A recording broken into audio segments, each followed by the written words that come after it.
Surprise online learning centre में आप लोग का स्वागत है। मैं हूं अंकित पांडे, आया हूं आपको पढ़ाने केमिस्ट्री। आज आप पढ़ेंगे जो है पृष्ठ रसायन के बारे में, और पृष्ठ रसायन में क्या क्या है, कैसे कैसे हैं उसके लेक्चर क्लास।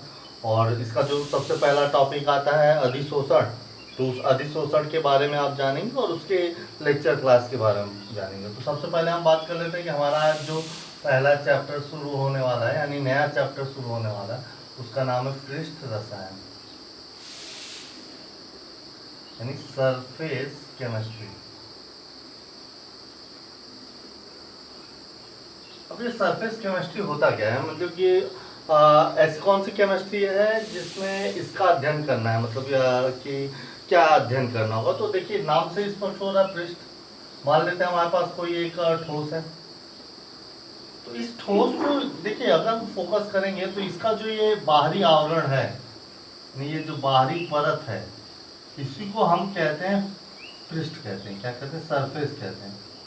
तो इस पृष्ठ पर, जिसे हम कहते हैं पृष्ठ, यानी सरफेस।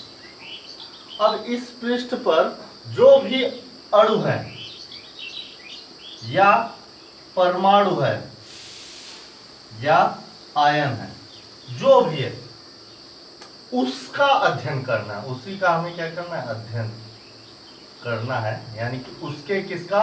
गुणों का अध्ययन करना है। गुणों का अध्ययन करना है, यानी कि उसकी क्या क्या प्रॉपर्टी होगी, क्या क्या बदलाव आ सकते हैं उसमें, उसको प्रभावित करने वाले कारक कौन से। ध्यान रखें कि सबके बाहरी यहीं पे ऐसे अणु उपस्थित होंगे, तो इन्हीं अणुओं का अध्ययन करना। वो भी अणुओं के कौन से? ऊपरी हिस्से का जो बाहरी आवरण से जो है जिसके जो है, इसी को हम क्या कहते हैं जो है,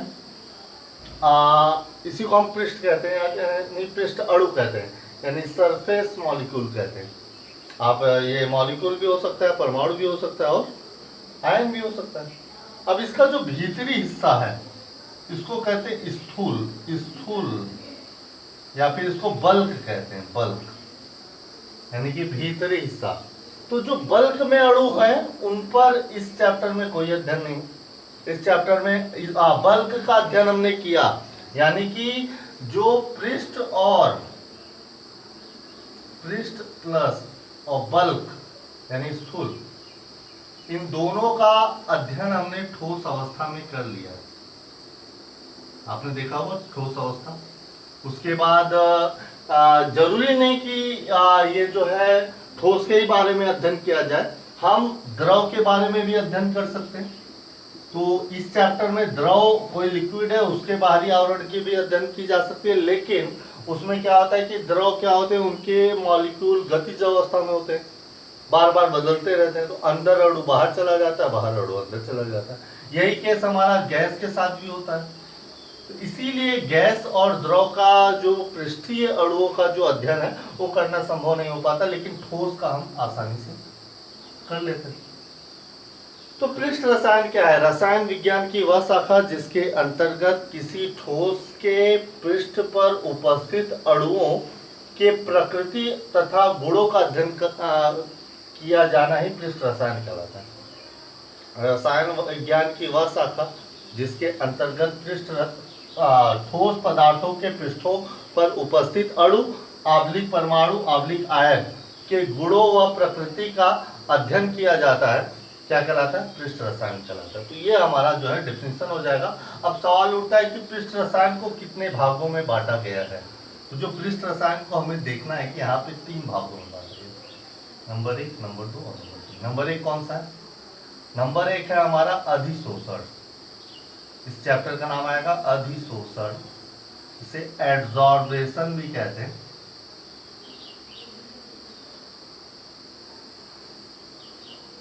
एड्सॉर्प्शन। दूसरा नंबर आता है कोलाइड का, कोलाइड। और तीसरा आता है जो उत्प्रेरण।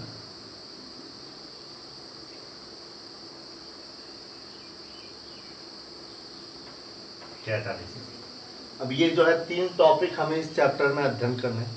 अब अगर सवाल उठे कि अधिशोषण, कोलाइड और उत्प्रेरण, तो ये पूरा चैप्टर पृष्ठ रसायन कितने दिन का चैप्टर चलता, तो मैं मानता हूं कि मिनिमम 20 to 30 डेज तक की चैप्टर चलेगा। यानी कि अगर मैं डे बाय डे डिवाइड कर दूं कि कितने चैप्टर में हम इसे खत्म करेंगे, तो आज आपको जान लेना बहुत ही अनिवार्य है कि अधिशोषण हम खत्म करेंगे 3 डेज में। यानी बहुत ज्यादा बड़ा चैप्टर नहीं है, 3 दिन का चैप्टर है। उसके बाद हमें कोलाइड खत्म करना है 10 डेज में, और उत्प्रेरण खत्म करने के लिए हमारे पास है 5 डेज। यानी कुल मिला के हमने इसे दे दिया 18 डेज। और इसके कुछ MCQ के क्वेश्चन ले लेंगे, या फिर कोई इंपॉर्टेंट क्वेश्चन है किसी टॉपिक पर डिस्कशन करते करते ये 20 to 30 डेज लग जाएगा। यानी आपके ऊपर डिपेंड करता है कि हम इस चैप्टर को कितने दिन में खत्म करें। आप जैसे रिस्पांस करेंगे, जितने जो भी बच्चे हैं वो अगर जिस तरीके का रिस्पांस करेंगे, तो हम इसे जो है 20 डेज में भी खत्म कर सकते हैं, हम इसे 25 में भी, और 30 डेज, मैक्सिमम 30 डेज से ज़्यादा लगेगा नहीं। अब सवाल होता है कि हमारी पहली टॉपिक तो अधिशोषण की है, तो अधिशोषण में हमें पढ़ना क्या क्या है। तो अधिशोषण में हम जो 3 दिन में पढ़ेंगे, यानी फर्स्ट डे, जो कि आज ही हम खत्म कर रहे हैं इसी वीडियो में, इसी लेक्चर क्लास में, कि फर्स्ट डे हम अधिशोषण का क्या पढ़ लेंगे, लेक्चर क्लास पढ़ लेंगे। सेकेंड डेज में हम क्या पढ़ लेंगे इसका, यानी अधिशोषण में हमें क्या क्या पढ़ना है उसके बारे में जान जाएंगे। दूसरे दिन हम पढ़ेंगे अधिशोषण के अंतर्गत कौन कौन सी टॉपिक पढ़ेंगे, जैसे कि अधिशोषण क्या होता है, इसका एक भाई होता है अवशोषण क्या होता है, फिर हम पढ़ेंगे कि विशोषण क्या होता है, ये सब कैसे कार्य करते हैं, किस प्रकार के होते हैं, और इसी के साथ हम पढ़ेंगे अधिशोषण के प्रकार। अधिशोषण के प्रकार यानी कि भौतिक अधिशोषण और रासायनिक अधिशोषण, और इसमें कहते हैं कि अंतर। यह हमारा सेकेंड डे की टॉपिक होगी कि भाई अधिशोषण किसे कहते हैं, अवशोषण किसे कहते हैं, विशोषण किसे कहते हैं, कैसे कार्य करता है, क्या कोई प्रभावित करने वाले कारक है, फिर अधिशोषण किस प्रकार से आता है, उसके कितने प्रकार होते हैं, भौतिक अधिशोषण होता है, रासायनिक अधिशोषण होता है, और इनमें क्या अंतर है, ये पढ़ लेंगे। और तीसरे डे में हम पढ़ते हैं समतापी वक्र के बारे में। समतापी वक्र व एक समीकरण आता है, उस समीकरण के बारे में अध्ययन कर लेते हैं, और उसको कैसे बनाते हैं, किस तरीके से उसका यूज होता है, उसके बारे में पढ़ के ये 3 दिन का चैप्टर अधिशोषण हमारा क्या हो जाता है, समाप्त हो जाता है। तो ये तो टॉपिक था हमारा अधिशोषण का। इसमें हमें क्या क्या पढ़ना है ये हमने जान लिया। उसके बाद हमारे जो है शुरू होंगे कोलाइड, और उसके बाद हम खत्म करेंगे उत्प्रेरण। तो उम्मीद करता हूँ कि अधिशोषण यानी कि हम अगर यहाँ पे लेक्चर क्लास दे दें अधिशोषण के बारे में छोटी सी, तो वही है हमारा कि अगर कोई ठोस है तो ठोस, ये हमारा ठोस है। अब जैसा कि हमने कहा कि भाई ये जो चैप्टर है पृष्ठ रसायन चैप्टर है, ये कहीं ना कहीं रिलेट करता है विलयन से, कहीं ना कहीं रिलेट करता है ठोस अवस्था से। तो ठोस अवस्था और विलयन हमने अच्छे से पढ़ रखा हुआ, नहीं भी पढ़ा है तो हम यहाँ पे शुरू करेंगे, हमें समझने में कोई भी दिक्कत नहीं होगी। तो यहाँ पे मान लेते हैं एक ठोस है हमारा, और इसके साथ यानी कि अगर ये मान लेते हैं कि एक तरीके से ऐसा पार्ट है जिसमें हमें कुछ मिलाना है, तो वो ऐड करने वाला दूसरा पार्ट होगा, वो जो है या तो द्रव होगा या तो क्या होगा, गैस होगा। तो हमें क्या करना है कि इस ठोस वाले पदार्थ में या तो द्रव मिलाना है या तो गैस मिलाना है। अब हम इसमें मिलाने जा रहे हैं, लेकिन देखिए 2 कंडीशन होगी। कंडीशन नंबर फर्स्ट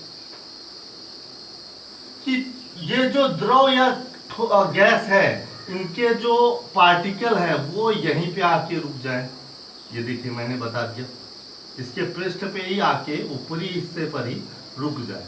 जैसे अभी किसी भी पदार्थ को आप पेंट कर देंगे तो पेंट में पेंट जो है ऊपरी परत नहीं बना लेता, उसी प्रकार से तो ये आके ऊपर रुक गया। तो इस घटना को हम क्या कहते हैं, जो है इस घटना को अधिशोषण कहते हैं। इसी घटना को क्या कहते हैं, अधिशोषण। अब कंडीशन नंबर दूसरा क्या है, कंडीशन नंबर सेकेंड ये आ जाए कि जो हमारा ठोस है वो पृष्ठ पर तो रहे ही रहे, भीतर भी आ जाए, यानी उसके स्थूल में भी प्रवेश कर जाए, वो द्रव या गैस जो उसको ठोस में मिलाना है वो भीतर भी प्रवेश कर जाए, तो इस घटना को हम क्या कहते हैं? अवशोषण कहते हैं। क्या कहते हैं? अवशोषण कहते हैं। तो ये अधिशोषण क्या होता है, अवशोषण क्या होता है, और फिर इनका बाहर निकल जाना विशोषण कहलाता है। फिर अधिशोषण दो प्रकार के होते हैं, भौतिक अधिशोषण और रासायनिक अधिशोषण। उनमें क्या क्या अंतर होता है? फिर समतापी वक्र क्या होते हैं, किस प्रकार के समतापी, इस तरीके का हम एक समतापी वक्र खींच लेते हैं तो उससे क्या क्या रिलेटेड है, इनके समीकरण क्या क्या बनेंगे, लघु गुणक का किस प्रकार से यहाँ उपयोग किया जाएगा, उसके बाद ये चैप्टर हो जाता है समाप्त। यानी कि कल और परसों के लेक्चर क्लास में हम इसकी पूरी थ्योरी जान लेंगे।